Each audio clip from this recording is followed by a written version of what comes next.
Assalamualaikum warahmatullahi wabarakatuh. Waalaikumsalam warahmatullahi wabarakatuh. Alhamdulillah, syukurillah wa na'udzubillah wa la haula wa la quwwata illa billahil aliyyil azim. Amma ba'du. Allahumma shalli ala sayyidina Muhammad wa ala ali sayyidina Muhammad wa ala alihi wa sahbihi wa barik wa sallim ajma'in. Amma ba'du.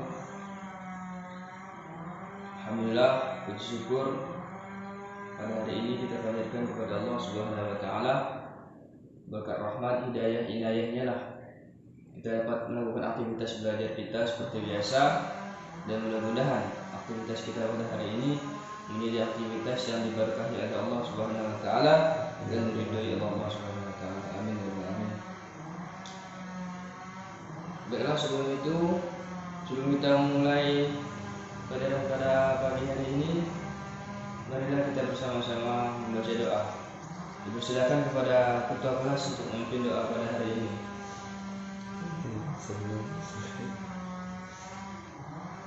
Sebelum memulai pelajaran pada pagi hari ini, marilah kita berdoa dimulai. Berdoa selesai. Terima kasih kepada ketua kelas yang telah memimpin doa pada pagi hari ini. Oke, baiklah anak-anakku sekalian, apa kabar hari ini? Baik Pak. Alhamdulillah baik. Baiklah, kita mulai absen dulu ya. Muhammad Aad Syafaat, Hadir Pak. Raden Wahyu, Hadir Pak. Abang Anugrah Pratama. Hadir Pak. Oke, baik, hadir semua. Alhamdulillah. Baiklah, mungkin kita pada hari ini pertemuan kita hanya berlangsung sekitar 20 menit saja ya, karena Bapak ada kegiatan lain yang harus dilaksanakan tanpa harus diwakilkan. Baiklah, kita akan memasuki pelajaran. Sebelumnya itu Bapak ingin tanya dulu kepada anak-anakku sekalian, apa itu kurban? Memotong hewan Pak. Ya, tepat. Dan selanjutnya itu apa itu akikah? Belum tahu Pak. Belum tahu. Oke, baiklah. Di sini Pak akan menjelaskan kurban itu berdasarkan bahasa yaitu kariba yaqrubu kurban, yang artinya dekat. Jadi secara istilah kurban berarti mendekatkan diri kepada Allah dengan cara menyembelih hewan. Jadi apabila kita menyembelih hewan karena Allah, maka itu disebut sebagai orang-orang yang sedang mendekatkan diri kepada Allah. Hewan yang disembelih berupa hewan ternak, yaitu sapi, kambing, domba, unta, dan lain. Biasanya proses penyembelihan dilakukan pada tanggal 10 Dzulhijjah, bertepatan dengan hari raya haji atau Idul Adha, sama seperti ibadah lainnya. Mulai dari pembelian hewan, siapa yang berkurban, bagaimana cara penyembelihan yang sesuai, hingga siapa yang berhak menerima kurban, telah diatur dalam syarat. Ibadah kurban sendiri hukumnya sunnah muakkad, artinya sunnah yang dikuatkan. Beberapa ulama berpendapat bahwa sunnah muakkad harus dilakukan oleh orang yang memiliki kemampuan berkurban, sedangkan bagi yang tidak, hukum kurban adalah sunnah. Jadi dalam sistem kurban ini dilakukan oleh orang-orang yang sekiranya memiliki harta yang berkecukupan. Andaikan di dalam keluarga itu, mohon maaf umum, hanya pas-pasan ekonominya, maka itu sunnah saja. Dan apabila ada orang yang kaya raya, maka itu sunnah muakkad, sunnah yang diharuskan untuknya melakukan kurban. Lanjut ke materi yang berikutnya, yaitu akikah.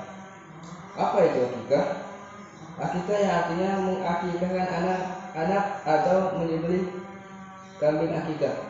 Menurut bahasa, akikah artinya memotong atau memisahkan. Menurut para ulama, pengertian akikah secara etimologis ialah rambut kepala bayi yang tumbuh semenjak lahirnya. Secara istilah, maka akikah menurut salah satu pendapat para ulama ialah, menurut jumhur ulama mengartikan bahwa akikah yaitu menyembelih hewan pada hari ke-7 dari hari lahirnya seorang anak, baik laki-laki maupun perempuan, dan bukan hanya dijadikan patokan saja pada hari hari ke-7, akan tetapi hari ke-3 juga boleh, hari ke berikutnya juga boleh, dan sampai dia tua besar pun juga boleh untuk melaksanakan akikah.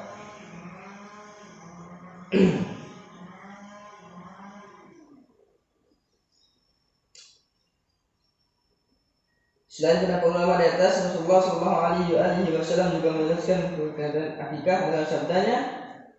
Rasulullah bersabda, setiap bayi tergadai dengan akikahnya, disembelihkan kambing bentuk pada hari ke-7, dicukur dan diberi nama. Sahih hadis riwayat Abu Dawud, Tirmizi, Nasa'i, Ibnu Majah, Ahmad, dan Darimi.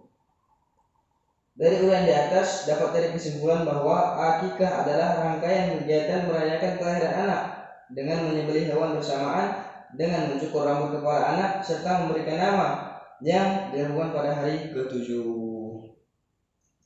Baiklah, sampai di sini apa ada yang ingin ditanyakan? Tidak, Allah. Baik, Bapak harap sudah paham semua ya. Tidak, Allah. Untuk dalil kurban, secara tidak langsung Allah memerintahkan umat Islam untuk berkurban melalui surah Al-Kautsar ayat 2 yang bunyinya Faddala li rabbika wal nahs. Maka dirikanlah sholat karena Tuhanmu dan berkurbanlah. Pada penggalan ayat kurban di atas, Allah mengisyaratkan bahwa selain sholat, umat Islam dianjurkan untuk berkurban. Dalam hal ini menyembelih hewan sebagai bentuk rasa syukur kepada Allah Subhanahu wa taala. Baiklah, kalau tidak ada yang ingin ditanyakan, maka kita akan lanjut ke materi berikutnya, yaitu ketentuan dalam menyembelih hewan. Nah, di sini ada yang sudah pernah mendengar atau pernah belajar tentang ketentuan-ketentuan yang harus dilakukan dalam menyembelih hewan? Belum, Pak. Baik, kalau belum dipahami, baiklah di sini Bapak akan menjelaskan ketentuan dalam menyembelih hewan.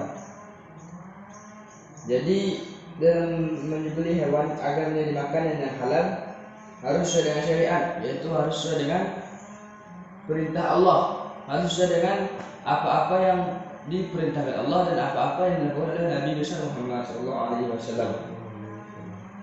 Hewan dapat dimakan secara halal apabila ia sudah disembelih dengan benar dan diolah sesuai dengan standar kesehatan manusia. Jadi hewan yang kita ingin sembelih itu harus dilihat dulu halal atau tidaknya. Pasti kalian semua mengetahui ya kan, hewan apa saja yang dihalalkan oleh Allah Subhanahu wa taala, dan hewan tersebut itu harus memiliki kesehatan yang tinggi. Apabila hewan tersebut tidak sehat, maka tidak dianjurkan untuk kita mengonsumsinya. Untuk itu umat Islam mengajarkan bagaimana penyembelihan hewan agar menjadi halal dimakan.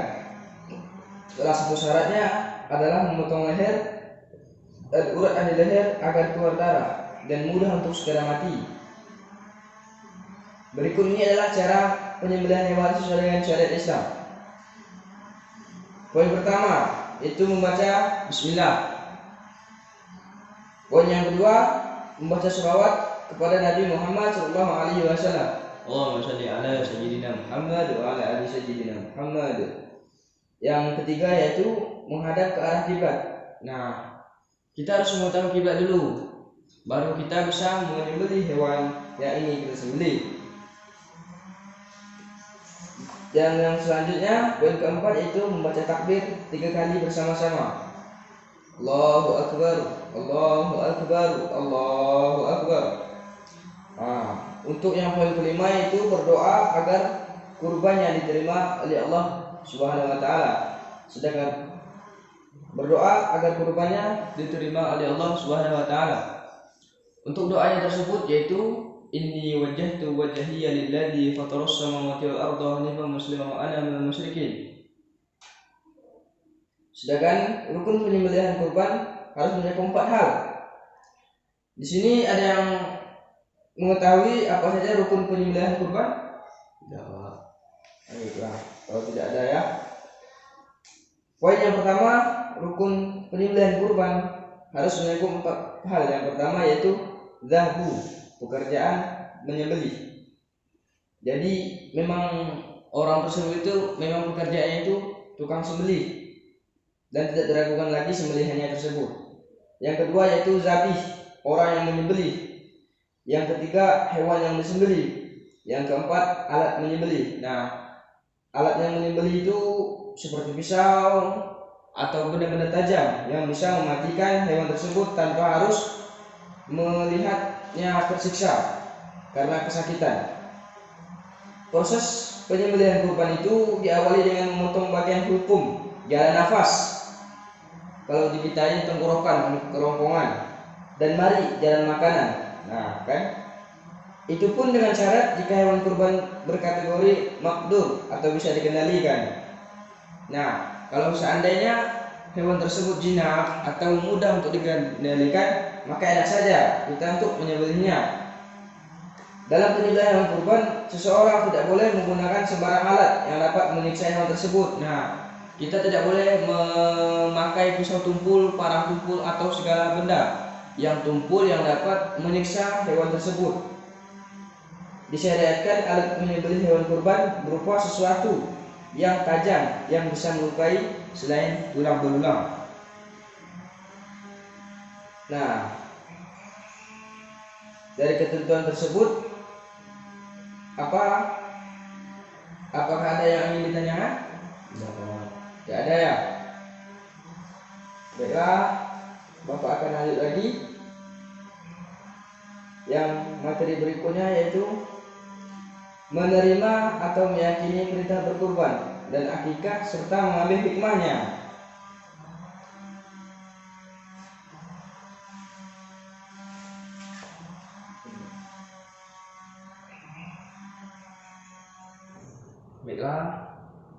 Baiklah.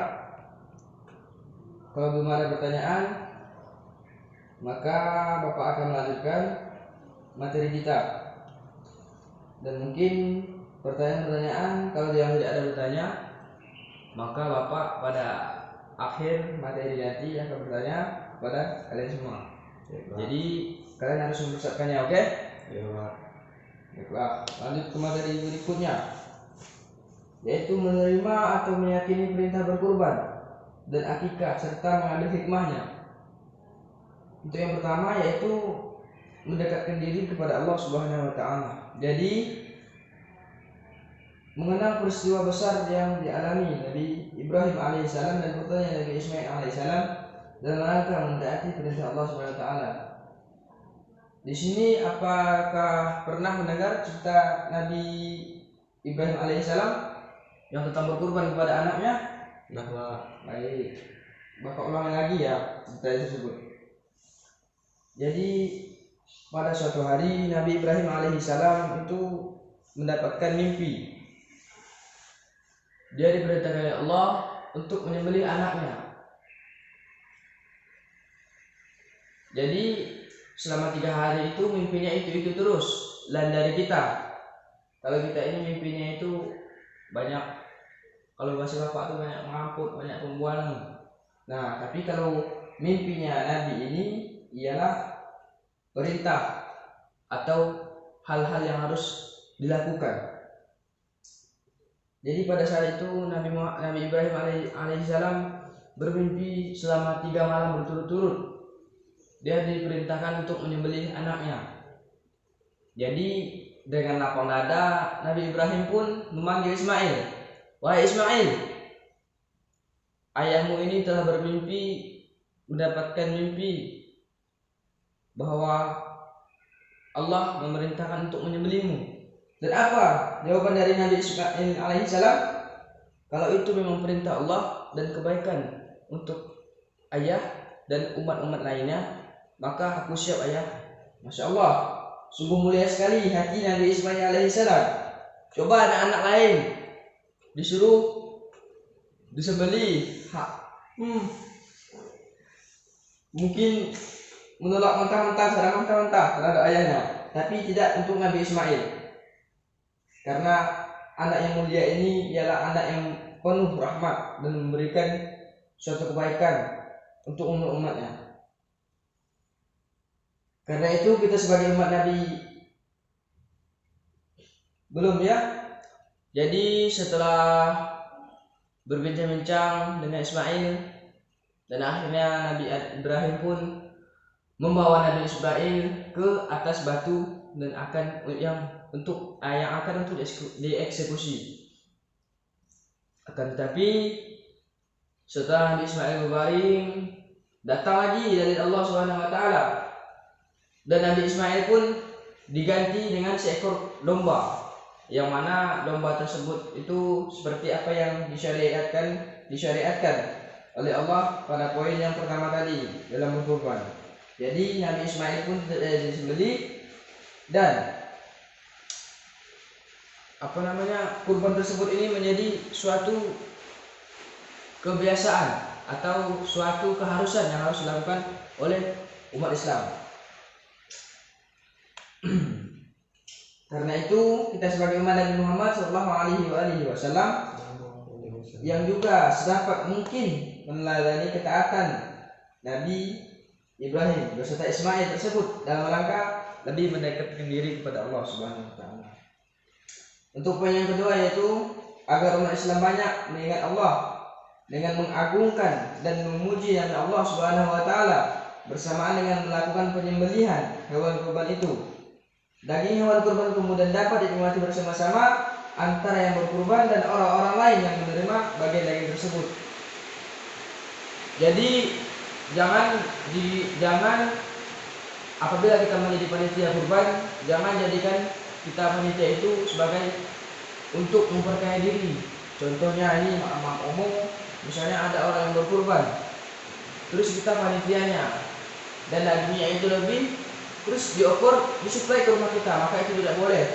Maka kita harus membagi rata daging tersebut hingga semua orang dapat dan merasakan kenikmatan dari daging hewan kurban tersebut. Yang ketiga, berbagi kebahagiaan dengan fakir miskin. Nah, bagi fakir miskin, peristiwa kurban merupakan saat membahagiakan, karena pada saat itu mereka dapat menikmati kelezatan daging kurban yang mungkin tidak dinikmatinya di waktu-waktu lain. Nah, jadi kurban ini kan setahun sekali, maka dari itu kebahagiaan seorang fakir miskin itu terletak pada bulan ini, yaitu bulan haji, kata orang kita. Yang keempat itu meningkatkan ketakwaan kepada Allah Subhanahu wa taala. Yang kelima, memudahkan masuk surga. Di akhirat kelak, binatang yang dikurbankan akan membantu mengantarkan yang berkurban menuju surga, yaitu ketika melewati Sirat, jembatan Sirat itu, maka apabila kita berkurban, maka kita akan dibantu atau ditolong oleh hewan-hewan yang kita kurbankan. Andaikan kita berkurban sapi, maka sapi tersebut berubah menjadi mobil, dan mobil tersebut kita kendari di surga untuk menyeberangi Sirat. Yang keenam yaitu memperoleh ridho Allah Subhanahu wa taala. Yang ketujuh, anak yang lahir tidak lagi tergadai sehingga memiliki hubungan yang sangat erat dengan orang tuanya, dan di akhirat kelak akan memberi syafaat kepada orang tuanya. Yang kedelapan, salah satu bentuk sedekah kepada fakir miskin, keluarga dan orang-orang yang terdekat dengan sang bayi dan orang tuanya. Yang kesembilan, akikah merupakan sunnah Nabi Muhammad SAW yang sebaik-baiknya untuk diikuti. Baiklah, untuk itu Bapak saya mengira kepada Muhammad, apa itu kurban?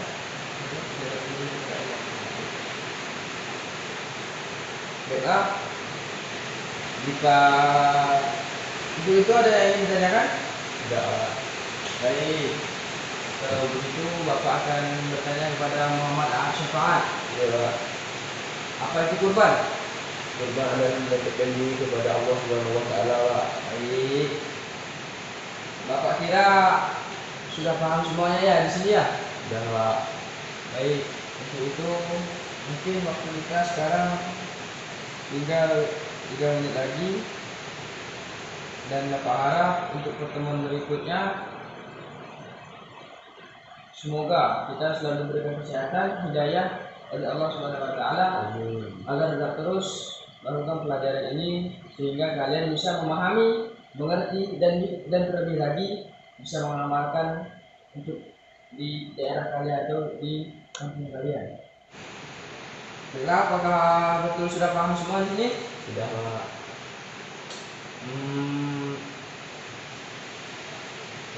Wahyu, kamu tidur ya? Oh, Tidak. Baiklah. Jika tidak ada yang bertanya dan semua materi sudah bisa kita pahami, untuk pertemuan minggu depan Bapak harap kalian sudah bisa memahami materi yang Bapak sampaikan pada hari ini. Dan untuk itu, untuk pertemuan berikutnya juga Bapak harapkan untuk kalian membaca materi berikutnya agar pas Bapak tanya nanti tidak gegabah lagi, sudah bisa memahami dari apa yang Bapak tanyakan. Begitu Bapak persilakan kepada Muhammad Syafaat untuk memimpin doa penutup pada hari ini. Bapak persilakan. Sebelum pulang marilah kita berdoa menurut agama dan budaya kita masing-masing. Berdoa dimulai.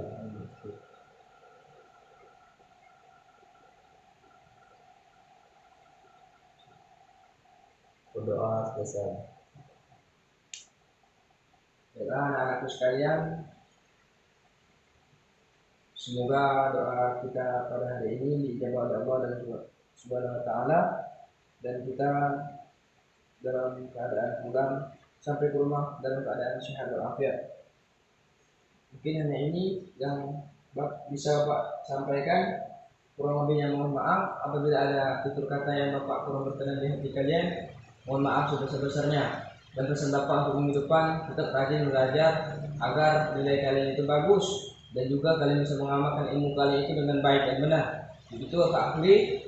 Bila itu saya, Assalamualaikum warahmatullahi wabarakatuh. Waalaikumsalam warahmatullahi wabarakatuh.